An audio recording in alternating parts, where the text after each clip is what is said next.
하나님의 은혜가 오늘 예배에 참석한 성도 여러분들이 함께 하시기를 예수님의 이름으로 축복합니다.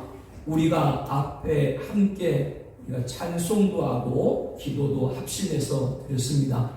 우리 사랑하는 부모님들이 무엇보다도 예수님 영접하고 하나님을 예배하는 예배자고 영원한 생명 얻어서 우리에게 기업으로 약속하신 천국에 입성하기를 다시 한번 예수님의 이름으로 축복합니다.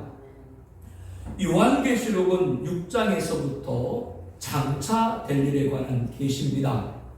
예수님 재림 전 7년 환란부터 새하늘과 새 땅 천국에 입성하는 말씀을 기록하고 있지요. 6장에서 예수님은 봉인된 두루마리에 7인을 떼셨습니다. 첫째인 면류관을 받은 흰말 탄자는 7장에는 14만 4천으로 11장에 두 증인과 공인으로 종말의 사명자들이죠. 지금 교회 시대부터 교회 시대 마지막이자 종말 시대의 시작인 7년 환란 중 14년간 동안 이들의 예언 사역을 통해서 교회는 신부의 옷을 입어야 합니다. 슬기로운 처녀들이고 흰옷 입은 무리들이 되어야 되는 것이죠. 그래야 부산연방 하나님이 준비하신 예비처에서 보호를 받게 됩니다. 둘째인 붉은 말 탄자, 큰 칼, 큰 전쟁인 핵전쟁의 피해를 받지 않습니다. 셋째인 검말 탄자, 핵전쟁으로 황폐된 지구의 대재난과 기근에 빠지지 않습니다. 넷째인 청황색 말 탄자, 이름이 사망이고 은부, 지옥이 뒤따르는 짐승 적그리스도의 통치를 받지 않습니다. 다섯째는 하나님께 핏값을 갚아달라고 순교자들의 신원이 드려지죠. 하나님은 아직 충원되어야 될 순교자가 있다라고 하셨습니다. 악인들의 죄가 차서 하늘을 찌르고 순교자의 피가 채워졌을 때 여섯째인 예수님이 재림하셔서 심판하는 것입니다. 지구가 완멸되는 것이죠. 그날의 성도들은 휴고, 공중 들림을 받게 됩니다. 그러므로 절대로 선한 신앙과 헌신과 예배에서 떨어져서는 안 됩니다. 거짓 선자의 책동에 휘말려 배교에 빠져서는 안 돼요. 예로 여러분에게 말씀드린 것이 성소수 차별금지법 말씀드렸죠.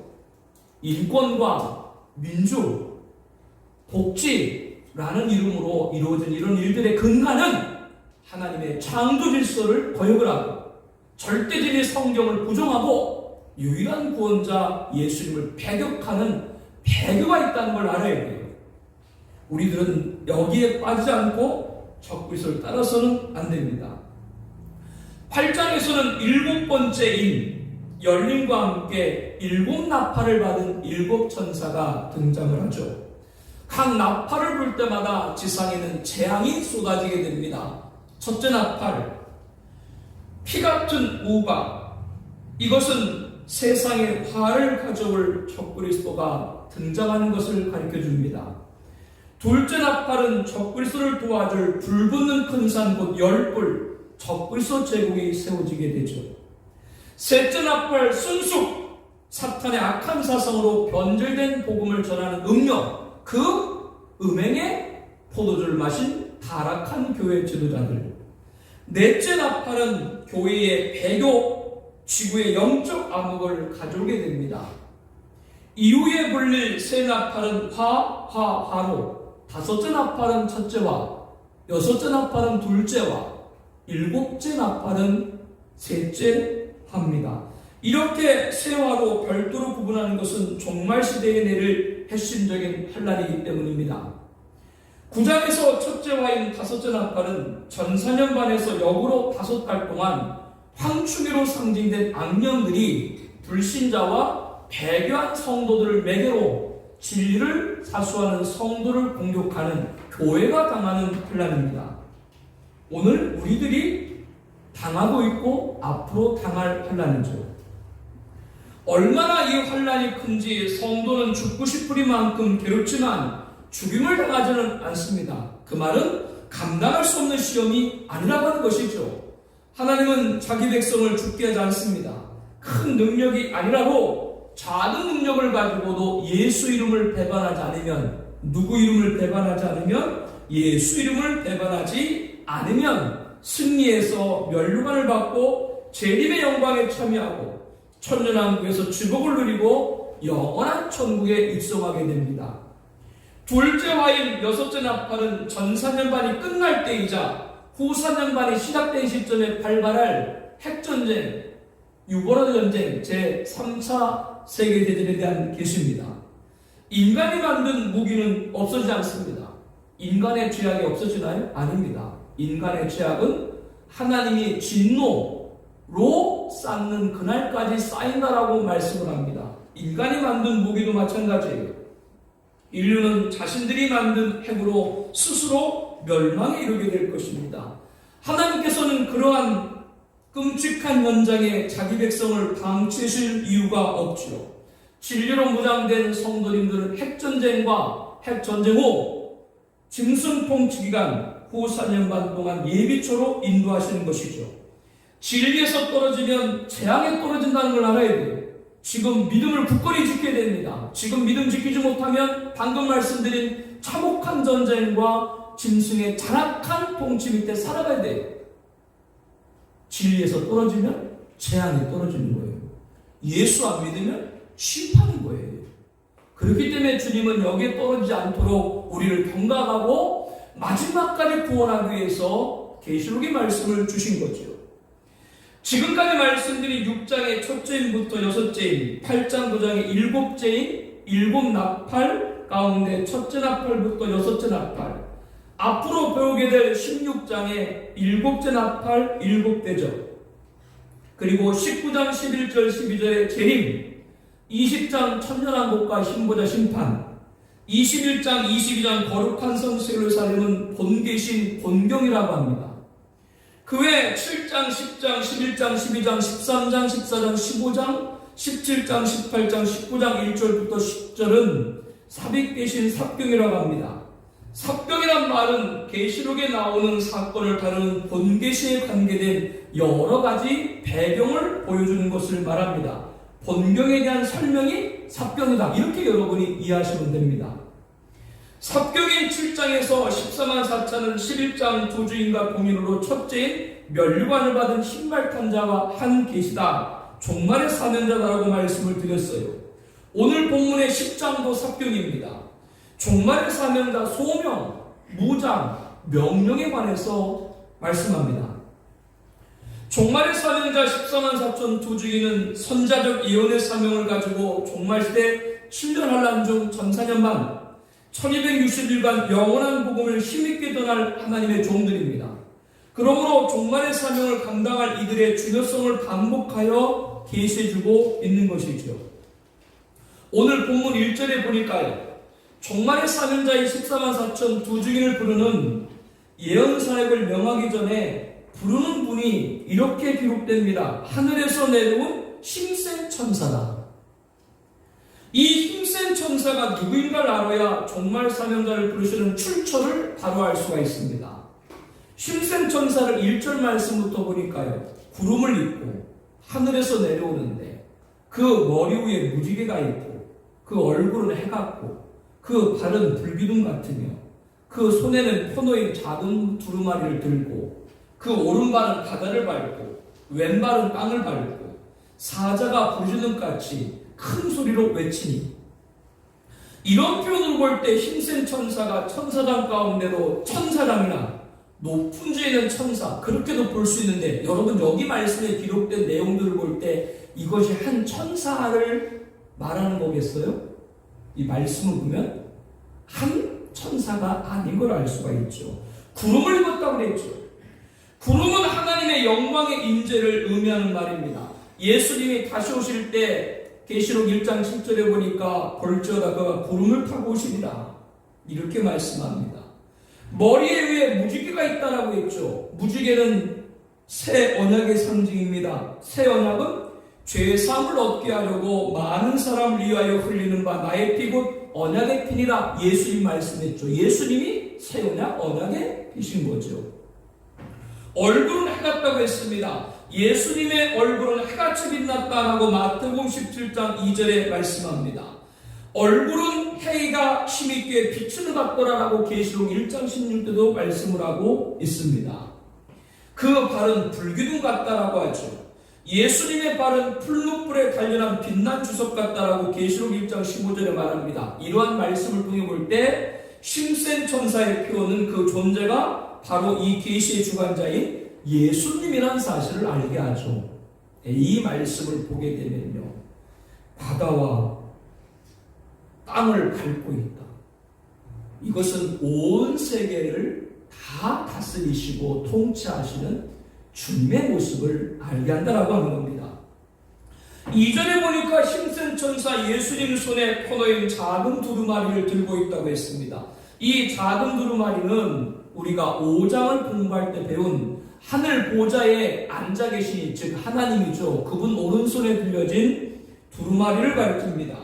인간의 생사복과 인류의 흥망성쇠가 기록된 두루마리죠. 이 두루마리를 누가 취하셨어요? 얼찍 죽인 당하신 어린 양. 그러니까 오늘 말씀에 그의 손에 펴졌다라고 하니까 누구인 걸 알 수 있어요? 예수님인 걸 알 수 있죠. 그러니까 이 힘센 천사는 예수님을 표현하고 있는 거다라고 하는 겁니다. 이렇게 예수님께서 그 두루마리를 취했다라고 하는 건 하나님의 모든 권한을 위임받고 창조부터 종말까지 인간의 생사복과 인류의 흥망성사를 이루시는 것이죠. 이 지구 역사가 담긴 두루마리가 본문에는 작은 두루마리로 나옵니다. 특별히 두루마리를 작은 두루마리라고 하는 것은 지구 역사 마지막 종말에 관한 말씀이기 때문에 그렇습니다. 바로 계시록을 지칭하죠. 종말은 하나님이 계획하신 지구 역사의 최종 구원의 완성입니다. 이를 위해서 예수님이 다시 오시는 것이죠. 종말의 사명자 14만 4천 도중이는 작은 두루마리를 받아먹고 많은 백성과 나라와 방언과 임금에게 다시 예언하여 하리라 라고 본문 11절에 말씀합니다. 다시 예언하여 하리라, 이 예언은 계시록 1장 3절에 보니까요, 이 예언의 말씀을 읽는 자와 듣는 자와 그 가운데 기록하는 것을 지키는 자는 복이 있나니 때가 가깝다. 이 예언의 말씀 계시록 1장 3절이요. 그 예언의 말씀 뭐예요? 계시록이죠. 그렇기 때문에 작은 두루마리가 계시록이다라고 말씀을 드리는 거예요. 종말의 사명자 14만 4천 도중인에게 내가 많은 백성과 나라와 방언과 임금을 다시 예언하여 하리라. 이 본문의 예언의 내용과 일맥한다라고 하는 거죠. 14만 4천 도중인은 종말시대 7년 할라는 전사년 동안 1260일 동안 예언하리라라고 11장 3절에도 말씀하고 있습니다. 이 예언이 바로 영원한 복음, 작은 두루마리, 계시록 모두 한 말씀을 인 것을 알 수가 있습니다. 이렇게 작은 두루마리는 계시록입니다. 계시록은 종말시대 성도들을 다른 책이 아닙니다. 마지막까지 자기 백성을 구원하게 주신 책인 거예요. 다른 거 아니에요. 창세기는 창조의 책, 하나님의 자기 백성을 구원하기 위한 시작이 담긴 책이고, 계시록은 정말 하나님이 마지막까지 자기 백성을 구원하게 주신 책. 여러분이 그렇게 이 말씀을 받으면 됩니다. 작은 두루마리가 예수님 손에 펴놨다는 건 뭐예요? 열려졌다라고 하는 거죠. 계시록은 봉인된 예언이 아닙니다. 계시록 22장 10절에 이 두루마리 예언의 말씀을 인봉하지 말라, 때가 가깝다라고 말씀했습니다. 그러므로 작은 두루마리 계시록은 교회 강단에서 부지런히 증거가 되어야 됩니다. 성도님들로 하여금 세상을 바라보지 말고 눈을 들어 하늘을 바라보도록 해야 됩니다. 왜 하늘을 바라봐야 됩니까? 하늘에서 예수님이 다시 오시기 때문인 줄로 믿습니다. 각양 좋은 은사와 좋은 선물이 다 위로부터 오나니 여러분 세상 보지 마세요. 하나님 바라보고 기도하는 저와 여러분들이 축복합니다. 이렇게 하늘에 다시 오실 예수님 바라보는 재림신앙을 갖게 됩니다. 또한 거룩한 말씀인 작은 두루마리 계시록을 왜곡해서 교주를 신격화하고 집단을 특권한 이단들 미혹에 빠지지 않도록 하기 위해서도 계시록 말씀을 잘 들어야 돼요. 그렇게 하기 위해서 정통교회에서 부지런히 증거해야 되는 것이죠. 이것이 이 시대 작은 두루마리 계시록을 예수님이 열어주신 이유고 오늘 이 강단에서 이 말씀을 증거하는 이유입니다. 2절에 힘센 천사 예수님 오른발은 바다를 밟고 왼발은 땅을 밟았다. 이 말씀은 예수님께서 온 세계를 향해 서 있는 모습인데 바꿔 말하면 예수님의 말씀은 피할 자가 없는 거예요. 온 세상이 그분을 구한다. 그분의 말씀을 들으면 구원이고 듣지 않으면 심판입니다. 둘 중에 하나는 다른 게 없어요. 신앙생활은 하나님 앞에 믿음만 갖고 나가야 되지 적당하게 믿으려고 해서는 마지막 때는 적당하게 믿으려고 해서는 안 돼요. 존경하시는 고 정필도 목사님 수용노교회 우리 총회 어른이시고 우리 신대원의 선배시고 그분이 몇 달 전에 천국 가셨어요. 아직 건강하신데 천국 가셔서 마음이 아픈데 그분이 그런 말씀을 하셨어요. 우리는 인생을 살아가는데 적당히 살지 말고 믿음으로 살아라. 그 짧은 한 구절인데 적당히 살지 말고 믿음으로 살아. 아주 짧은 한 구절이거든요. 그 짧은 한 구절에 모든 게 녹여있잖아요. 특별히 마지막 때 여러분 적당히 살면 안 돼요. 지금은 조금만 한눈 팔면 바로 나도 모르게 배교로 빠질 때 너무나 많이 있고 지난 시간에 그래서 우리 나눈 말씀이 뭐예요? 진리에서 떨어지면 재앙으로 떨어지는 거예요. 그렇기 때문에 오늘 우리들 다시 한번 이 말씀 듣고 예수님 말씀 피할 자가 없다 이 말씀 듣고 더욱더 믿음 붙들기를 축복합니다. 사도 요한이 계시를 받은 중 바라보고 있는 힘센 천사 예수님은 그 손에 펴놓인 작은 두루마리를 들고 오른발은 바다를 밟고 왼발은 땅을 밟고 사자가 부르짖는 같이 큰 소리 외쳤다. 예수님이 사자가 부르짖는 같이 큰 소리 외쳤다라고 하는 것은 어떤 의미입니까? 다른 것이 아니라 이 시대의 사명자를 찾는 거예요. 계시록 7장에서 종말의 사명자 14만 4천을 택했을 때 우리 하나님의 종들 그 이마에 인치는 역사 이스라엘 각 지파가 상징하는 전세계 교회에서 성별된 종말의 사명자다라고 말씀을 드렸는데 지금도 예수님은 그 사명을 감당할 종들을 택한다라고 하는 거죠. 요한은 이 말씀을 통해서 저와 여러분들에게 경각을 주고 있는 거예요. 종말의 사명자를 부르시는 예수님의 외침을 듣는 자가 되어야 되고 그 예수님의 외침을 받는 자는 어떻게 됩니까? 오늘 보면 10절 말씀 보니까 작은 두루마리를 달라 강청하여 갖다 먹어버려야 됩니다. 주님이 부르실 때 뭐라 그래야 된다고요? 갖다 먹어버려라. 그 말씀을 먹는다 그 말이에요. 내 것을 한다 이것이죠. 증이 된다라고 하는 것이죠. 이 작은 두루마리를 받아 먹으면 즉 오늘처럼 작은 두루마리 계시록을 들으면 우리 모두는 종말의 사명자로 다 세워져 가고 있는 겁니다. 이 세상을 향해서 여러분은 소리 질러야 됩니다. 예수님이 외치셨던 것처럼 우리는 소리 질러야 돼요. 우리는 뭘 외쳐야 돼요? 예수님을 구주로 영접하세요. 하나님을 믿으세요. 성소도 차별법 같은 그러한 일들이 있다가 배교에 빠지지 마세요. 절대로 거짓 선자 택동에 휘둘려서 적들을 따르지 마세요. 다시 오실 예수님 맞으세요. 이렇게 우리들은 외쳐야 됩니다. 작은 두루마리 받아 먹은 사람 그렇게 외쳐야 된다라고 하는 거예요. 오늘도 종말의 사명자를 찾으시는 힘센 천사 예수님의 외침을 드려야 됩니다. 이 외침을 들을 사람들만이 종말의 사명자가 될 수와 반열에 오를 수가 있는 것이죠. 그래서 예언의 사역을 감당할 수가 있는 겁니다. 3절에 보니까 사자가 부르짖는 같이 큰 소리로 외쳤다. 사자오를 연상케 하죠. 나오 지금입니다. 예수님은 자기 사람을 애타게 찾고자 외치는 거죠. 이 시간도 목사의 증거를 통해서 예수님 외칩니다. 저의 증거가 누구 외침이라고요? 예수님이 마지막 때 믿음의 사람을 찾는 외침이다 그 말이에요.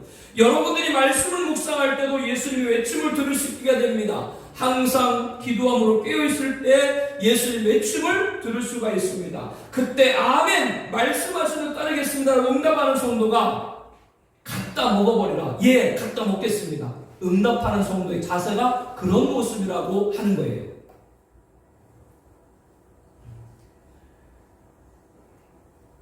종말의 사명자는 7장에서 14만 4천으로 택함을 받았죠. 그리고 오늘 본문 11장에서는 이렇게 명령을 받고 무장을 하는 거예요.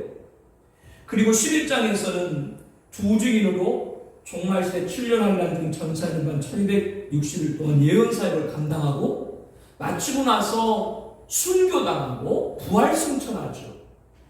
그래서 14장에는 천상 시온산에 섰다가 19장 예수님이 재림할 땐 하늘 군대로 임해서 자신들의 목숨을 해한 짐승 적그리스도와 그의 추종자들을 심판 소멸하고 전사년만 끝에 부활한 자로 사람 가운데는 첫 번째 부활자로 20장 천년왕국에서는 그리스도와 더불어 왕노판 왕권자로 그리고 신보자시에서는 악인을 심판하는 권세를 받게 됩니다. 14만 4천 조직에는 순교자에게 이러한 영광을 주는 것이라고 여러분에게 여러 차례 말씀드렸습니다. 그러므로 우리는 이 순교의 보전을 받아야 되는 매주 역사라고 있죠. 순교는 목숨만 잃는 것이 순교가 아니라고 여러분에게 말씀드렸어요. 일생 동안 하나님의 말씀과 예수 이름 증거하다가 끝까지 예수 이름 부정하지 않는 자가 순교의 반열에 오를 수 있습니다. 여러분 지금 우리들 신앙을 볼 때 주변에 예수 믿는다고 하는 사람들을 볼 때 끝까지 예수 이름 부인하지 않을 수 있는 사람 얼마나 될 것 같아요? 이게 간단한 일이 아닌 거예요. 그렇기 때문에 성경은 예수 이름 절대로 배반하면 안 된다라고 수없이 강조하고 있는 겁니다. 그래서 목숨을 잃어서 주의 복음을 증거하다가 목숨을 잃은 분도 순교자고 주의 복음 증거하고 일생 동안 어느 순간 자기 앞에 총구가 겨녀서 예수님 부인하라고 해도 부인하지 않고 일생 동안 산다면 그 사람도 어디 바늘에? 순교 바늘에 올라서게 되는 것이죠. 심생천사 예수님은 바다와 땅을 밟고 서서 하늘을 향해서 오른손을 들고 하나님을 가리켜 맹세했다라고 5절에 말씀합니다. 그리고 6절 7절 우리 6절 7절 말씀 함께 보도록 할게요. 세세토록 살아계신 이곳 하늘과 그 가운데 있는 물건이며 땅과 그 가운데 있는 물건이며 바다와 그 가운데 있는 물건을 창조하신 이를 가리켜 맹세하여 이르되 지체하지 아니하리니 일곱째 천사가 소리내는 날 그의 나팔을 불려고 할 때 하나님이 그종 선자들에게 전하신 복음과 같이 하나님의 그 비밀이 이루어지리라. 힘센 천사 예수님의 맹세는 종말에 있을 하나님의 심판이 반드시 이루어질 것이다 라는 것입니다. 이 예수님이 하나님을 향해 맹세했다라고 하는 것은 그 효력이 하나님의 행하신 맹세나 다름없어요. 왜? 예수님과 하나님은 아버지와 아들로 하나이시니까요. 심센 천사 예수님 맹세는 마지막 심판이 일곱째 천사가 나팔을 불 때, 즉 최종적인 심판인 일곱째 나팔, 일곱째 양이 쏟아질 때 하나님이 그동안 감췄던 비밀들이 다 이루어질 것이라고 말씀을 하고 있습니다. 본문 7절에 보게 되면 일곱째 천사 나팔이라고 하는 것이 나오죠. 일곱째 인을 띠임과 함께 일곱 나팔이 불려지기 시작하고 그 일곱 나팔 가운데 일곱 번째 나팔이 불려지면 그것이 일곱대적 일곱장 마지막 재앙이에요. 앞으로 16장을 공부할 때 여러분이 배우게 될 겁니다. 일곱째 천사가 보는 일곱째 나팔은 7년 환란 중 후사년만 끝 세상에 내리는 재앙입니다. 이 일곱째 나팔은 일곱대적 일곱재앙으로 진행되는 하나님의 심판으로 마지막 심판인 셋째화로 불려지는 대환란이죠. 그러면 이 나팔이 불려지게 될 때 이 세상에 최종적인 심판이 내려질 때 하나님이 그종 선자들에게 전하신 복음같이 하나님의 그 비밀이 이루어질 것이다 라고 말씀하고 있습니다. 그 비밀이 뭐예요? 바로 예수님의 재림입니다. 지금은 그것이 비밀이죠. 그러나 일곱째 천사가 나팔을 불 때 예수님이 재림하는 걸 너희가 보게 될 것이다.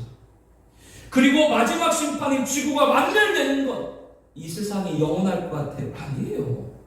하나님은 죄로 있는 이 저주받은 세상을 그대로 남겨두지 않습니다. 다 멸망시키고 그리고 나서 이 세상을 심판하고 나서 이 세상 나라를 우리 주와 그리스도의 나라가 될 천년왕국 첫 번째 천지창조의 나라의 모습으로 만들어요. 이것이 하나님의 비밀인데 너희들은 그 나라를 그 비밀을 보게 될 것이다. 일곱 번째 천사가 나팔을 불 때 이렇게 지금 말씀을 해주고 계시는 것이죠.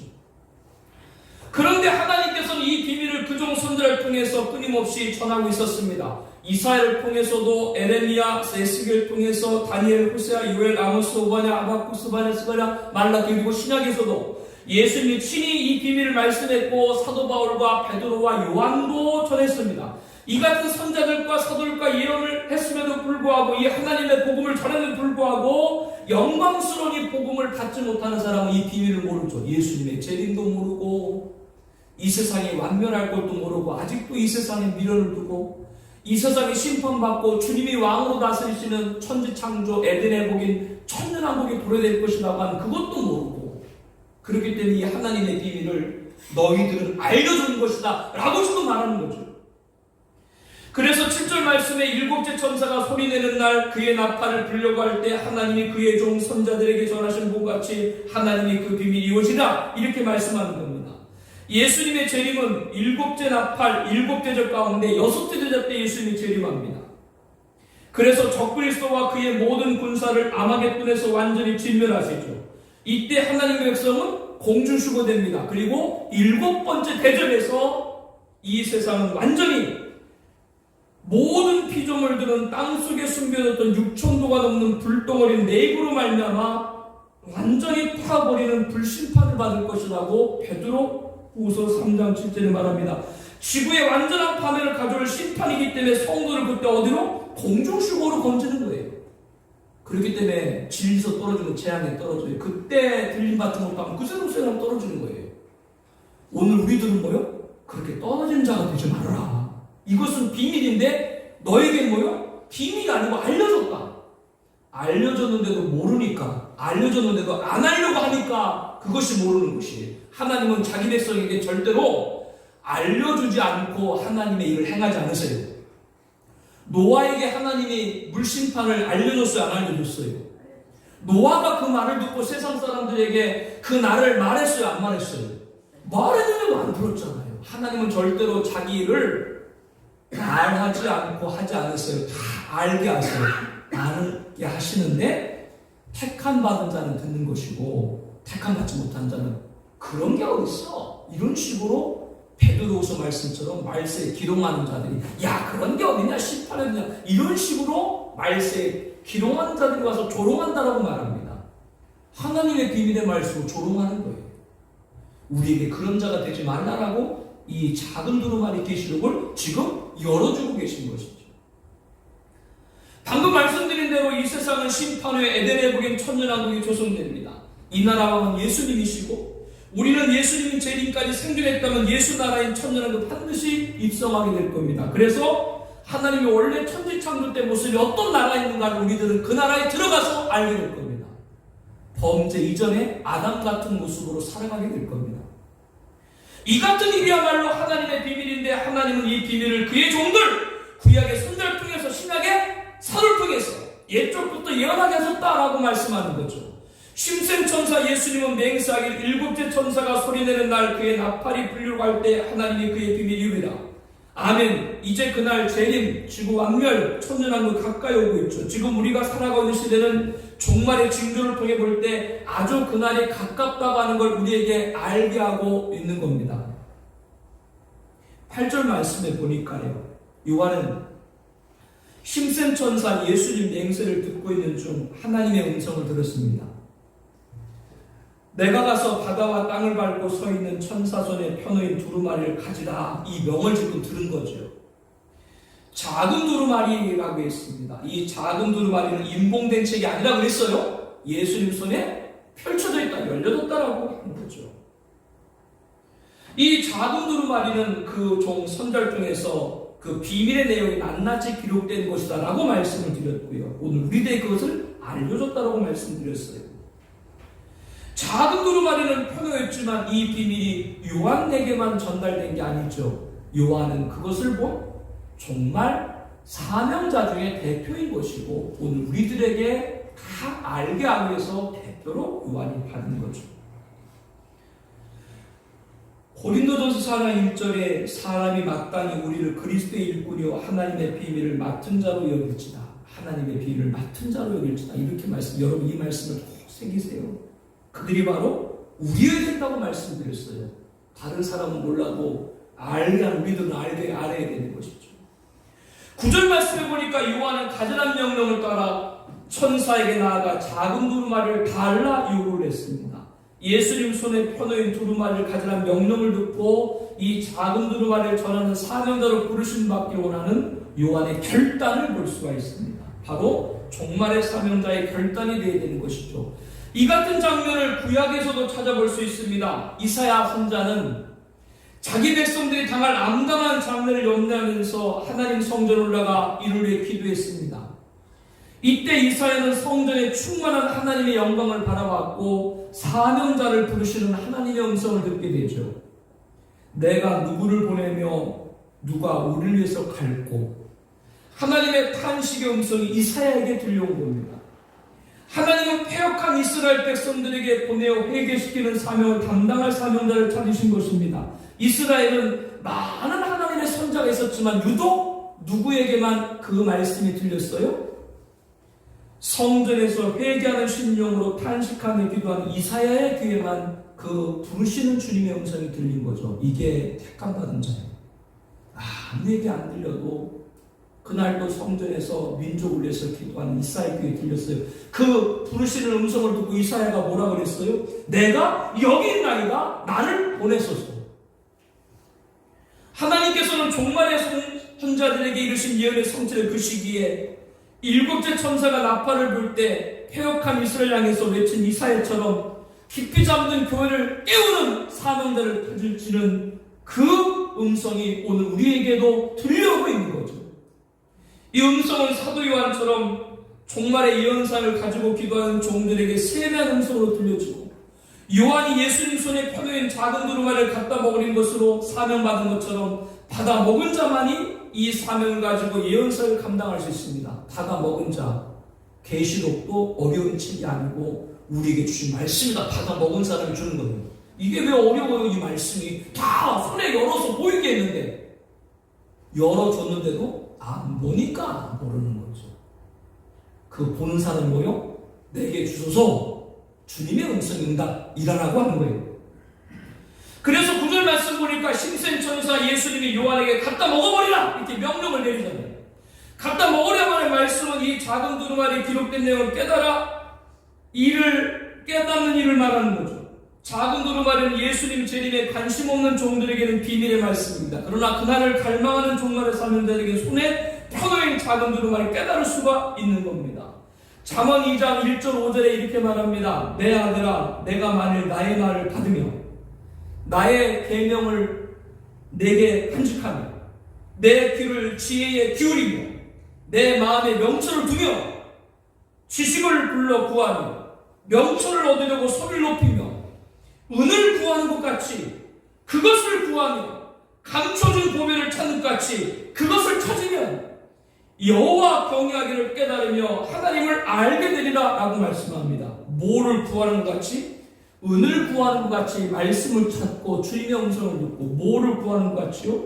감춰진 보배를 찾는 것 같이 말씀을 들으면 반드시 하나님이 그에게 알게 하시고 그 앞을 인도하신다라고 하는 말씀이죠.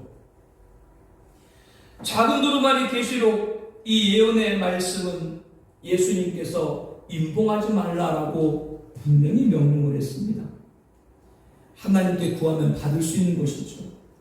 사도 요한이 갖다 먹으려고 것이 이를 확증하고 있는 겁니다. 요한이 먹었는데 왜 우리가 못 먹겠어요? 아무리 유명한 목회자 신학자라도 사명을 받지 못하면 알고자 하는 간절함이 없으면 그 사람은 알 수가 없는 겁니다. 그러나 말세에 사도행전 2장 17절 18절에 보니까 말세에 하나님께서는 남종과 여종에게 부어주리라. 이 말씀은 뭘 가리킵니까? 평신도라도 택함받은 사명자는 작은 두루마리 계시를 깨닫고 이 시대를 통찰하고 선도하고 증거하게 될 줄로 압니다. 10절 말씀에 요한이 작은 두루마리를 갖다 먹으니 내 입에는 꿀같이 다나 먹으려는 내 배에서 쓰게 되리라. 먹을 때는 꿀같이 다는데 배에 쓰다, 이게 무슨 뜻일까요? 작은 두루마리 내용은 그것을 깨닫고 사명을 받기까지는 꿀같이 답니다. 이 말씀을 하나하나 배우니까 얼마나 이 말씀이 귀해요. 그런데 이 말씀을 증거하려고 하니까 쉽지가 않아요. 그래서 쓴 거예요. 그러니까 사람들이 계시록을 말하지 않는 거예요. 첫 심판인 대홍수 때 사람들이 노아 말을 들었어요? 듣지 않았죠. 지금 시대도 마찬가지입니다. 전도하는 사람들이 좋아합니까? 예수 믿으세요라고 복음을 전하면 사람들이 귀를 기울입니까? 전도하면은 예수 안 믿는 사람이 아니라 예수 믿는 분들이 와서 뭐라 그러는 줄 알아요? 노방 전도하면? 이렇게 해서 교회에 와요, 성도들이? 예수 안 믿는 사람도 그래요. 아직도 이렇게 지금도 전도할 때 듣고 싶지 않은 사람이 더더욱 예수님 다시 오십니다라고 재림을 전하면 귀 긁고 담고 싶지 않은 것이죠. 왜? 아직 현실에서 하고 싶은 일이 많기 때문입니다. 궁극적으로 종말의 사명자의 최후는 또한 뭐요? 순교이기 때문에 쓰다라고 말한 거예요. 계시록 11장 7절에 보니까 그들이 증언을 마칠 때 무적행으로부터 올라오는 짐승 적그리스도가 그들과 더불어 전쟁을 일으켜 그들을 이기고 그들을 죽일 것이다. 이 작은 두루마리를 갖다 먹은 자는 순교 사명을 이뤄야 되기 때문에 순교를 각오해야 되기 때문에 죽음이 아니더라도 이 말씀을 전하다가 주님이 당한 것처럼 예수님이 오셔가지고 열심히 복음을 전하면서 죄인하고도 세리하고도 먹기를 금하지 않고 먹으니까 사람 뭐라 그래요? 아이고 저 걸기가 들렸나? 저 먹는 것만 좋아하는. 그 세례요한 같은 경우는 먹지도 않고 금식하면서 복음을 전하니까 뭐래요? 저 미쳤나? 귀신 들렸다? 이렇게 얘기하는 거예요. 똑같아요. 지금도 이 말씀을 전하면 방금 말한 그러한 미치광이 같은 그러한 소리를 들을 줄 알고 각오하고 전해야 된다라고 하는 거죠. 그러니까 뭐예요? 쓰다라고 얘기하는 거예요. 그리고 다시 예언하여 하리라. 이 말씀은 안 믿는 자가 아니라 믿는 자들에게 또 전해야 되기 때문에 다시 예언하리라라고 한다는 걸 알아야 됩니다. 교회 성도들을 마지막 때까지 깨우치기 위한 뜻입니다. 불신자와 관계없다는 것이 아니라 포인트가 성도라는 거예요. 이유는 구원의 시대의 마지막 추수 시대이기 때문에 성도들 마지막 신앙에서 이탈하지 않도록 하기 위해서 이 말씀을 전하는 겁니다. 그들에게 뭐요? 초림의 예수만 아니라 재림의 예수님까지도 알아야 되기 때문에 다시 예언하리라. 그래서 이것을 뭐요? 계시록 14절에 보면 영원한 복음. 영원한 복음이라는 건 바로 뭐예요? 초림의 예수만 아니라 다시 오실 예수님 재림도 알아야 된다. 이렇게 지금 말하기 때문에 다시 예언하여 하리라. 미련한 다섯 처녀도 등을 가졌죠. 그들도 예수 믿는 겁니다. 그런데 기름을 준비하지 않았죠. 그 기름을 준비하자는 것이 뭐예요? 바로 재림 신앙의 귀를 기울이지 않는 겁니다. 준비해야 될 길은 바로 어게인 다시 예언하여 하리라. 교회 안에 있어도 재림의 신앙에 귀 기울여야 된다 라고 말합니다. 그렇기 때문에 다시 예언하여 하리라. 이렇게 그렇기 때문에 오늘 또 준비하는 것이죠. 사랑하는 성도 여러분, 오늘 이 말씀을 통해서 다시 한번 확신하길 바랍니다. 작은 두루마리 계시록은 다른 것이 아니에요. 종말까지 자기 백성을 구원하기 위한 하나님의 말씀인 거예요. 우리는 마지막까지 구원에 떨어져서는 안 될 줄로 압니다. 지금처럼 신앙과 헌신과 예배를 지켜나가는 우리가 되기를 원합니다. 이것이 핵심인 거예요. 성도 여러분에게 계시록이 오늘 말씀처럼 꿀같이 달아서 마지막까지 구원에 인도되고 이 하나님의 그 비밀을 다시 예언하리라 증거 입술되도록 축복을 합니다. 특별히 다시 예언하라는 불신자가 아니라 누구에게요? 성도에게. 왜? 초림만 알고 있는 그들에게 재림의 신앙을 함께 증거되기 때문에 다시 예언하여 하리라. 마지막 시대는 구원의 시대가 끝나고 추수 시대입니다. 그렇기 때문에 주님을 소망하는 이 믿음 하나로 이겨나가야 하는 것이죠. 말세에 남조가 여정, 목사가 아니라 택함 받은 평신도에게도 이 사명을 줬다라고 말씀을 드렸습니다. 그리고 이 말씀을 작은 두루마리 계시를 받아 먹으면 이 시대를 통찰하게 돼요. 선도하게 돼요. 지금 어떤 사업을 펼쳐야 될지 지혜와 능력을 주세요. 그러므로 하나님의 역사를 증거하게 되는 것이죠. 작은 두루마리 계시록 말씀을 들으면서 이 시대를 통찰하고 선도하고 증거해서 이 마지막 때 거룩한 하나님의 역사가 교회와 가정과 기업에 이루시기를 다시 한번 다시 오실 예수님의 이름으로 축복합니다. 우리 함께 통성으로 기도하겠습니다. 앞에 우리 기도 제목을 좀 함께 봐주세요. 다시 예언하려 하는 성도들에게 또 전해야 되는 메시지인 것을 명심해야 됩니다. 마지막은 구원시대가 끝나고 추수시대가 시작된다고 말씀드렸어요. 그렇기 때문에 성도들은 초림만 아니라 재림으로 체비를 하게 됩니다. 재림을 갈망하고 예수님 오실 하늘 바라보고 세상 보지 않게 하여 주옵소서. 첫 번째 기도 제목이고요. 작은 두루마리 계시를 받아먹고 이 시대를 통찰하고 선도함의 증기에서 이 마지막 때 거룩한 하나님의 역사가 교회와 가정과 기업에 이룰 수 있게 하여 주시옵소서. 계시록 말씀을 먹으면 이 시대를 선도한다고 그랬어요. 그런 능력으로 우리 교회와 가정과 기업이 나아가게 하옵소서. 기도하시길 바랍니다. 세 번째로 작은 두루마리 계시록은 입에는 달지만 배에서는 쓰게 됐다. 왜? 너무나도 이 비밀을 아니까 좋은데요, 이거를 전파가 쉽지 않은 것이죠. 마지막까지 뭐까지 뒤따른다고 말씀드렸어요? 순교까지 뒤따르기 때문이죠. 그러나 성도에게 죽음은 두렵지 않습니다. 왜? 우리는 재림의 영광과 그리고 이 세상이 완멸되고 주님이 세우실 그 영원한 나라에 살아갈 걸 믿기 때문이죠. 그리고 이 순교가 그 큰 영광이라는 걸 알기 때문이죠. 이러한 신앙을 갖게 하여 주시옵소서. 우리 함께 통성으로 기도하겠습니다. 하나님